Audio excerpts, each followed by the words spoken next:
कांग्रेस नेता राव अर्जुन सिंह अटेली हलके से एक बार फिर हुए सक्रिय। सीहोर में कार्यकर्ताओं से की मीटिंग। 2024 के चुनाव को देखते हुए रामपुर हाउस की राजनीति एक बार फिर महेंद्रगढ़ की तरफ रुख कर रही है। आज कांग्रेस नेता और 2019 में पार्टी की टिकट पर चुनाव लड़ चुके राव अर्जुन सिंह ने विधानसभा क्षेत्र के गांव सीहोर में कार्यकर्ताओं के साथ मीटिंग की। इस दौरान उन्होंने कार्यकर्ताओं से हालचाल जाना और साथ ही कहा कि पिछले कुछ समय से यहाँ की राजनीति से दूर थे, लेकिन अब उन्हें महासचिव रणदीप सुरजेवाला की तरफ से इशारा मिल चुका है और 2024 के चुनाव के लिए वो कांग्रेस पार्टी के उम्मीदवार के रूप में हलके में सक्रिय रहेंगे। उन्होंने कहा कि आज भाजपा राज में सभी दुखी हैं। साथ ही उन्होंने अहीरवाल के दिग्गज नेता और अपने ताऊ राव इंद्रजीत सिंह के बारे में कहा कि भाजपा ने उन्हें मुख्यमंत्री बनाने का सपना दिखाकर शामिल किया था, लेकिन आज भाजपा में उन्हें सम्मान नहीं मिल रहा। आरती राव के बारे में कहा कि आरती पहले रेवाड़ी, कोसली,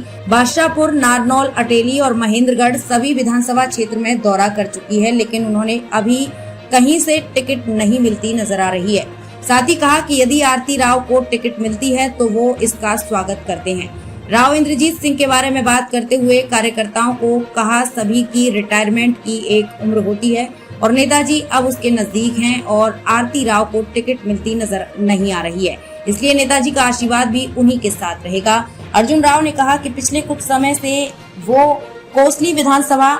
से चुनाव लड़ने का मन बना चुके थे। कोसली उनकी पैतृक सीट रही है और उनके परिवार के कई सदस्य यहां से जीते हैं और दीपेंद्र हुड्डा भी अपने फायदे के लिए उन्हें कोसली से चुनाव लड़वाना चाह रहे थे, लेकिन उनके नेता रणदीप सुरजेवाला ने उन्हें अटेली से चुनाव लड़ने को कहा और अब वो 2024 का चुनाव कांग्रेस पार्टी की टिकट पर अटेली से लड़ेंगे। सर, आज सीहोर गांव में आपने कार्यकर्ताओं की मीटिंग दी है, क्या करना? हाँ जी, आज हमने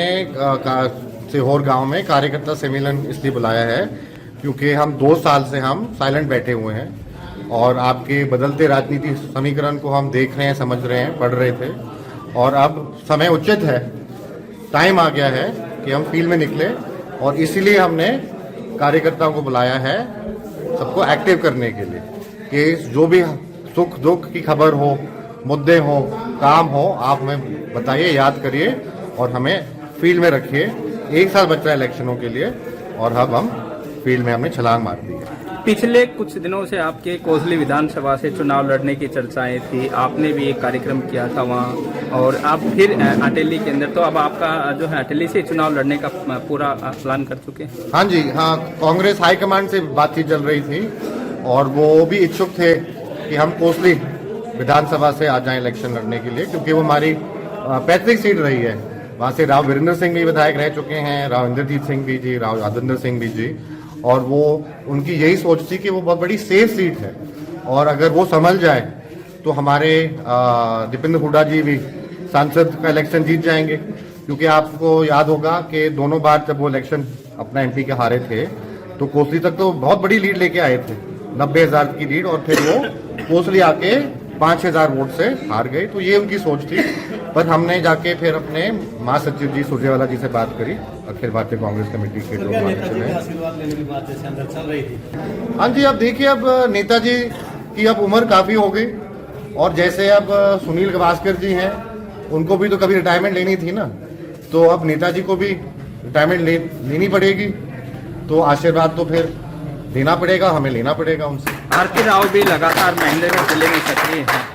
तो उनके भी यहाँ से किसी एक सीट से चुनाव लड़ने की संभावनाएं हैं, उसको किस नजर से देखते हैं? किसकी? आरती राव के महेंद्रगढ़ से काफी सक्रिय हैं, जिले में काफी कार्यक्रम कर रही हैं, आज भी वो महेंद्रगढ़ जिले के ही दौरे पर है। ये तो अब देखिए, वो नेताजी बता पाएंगे, क्योंकि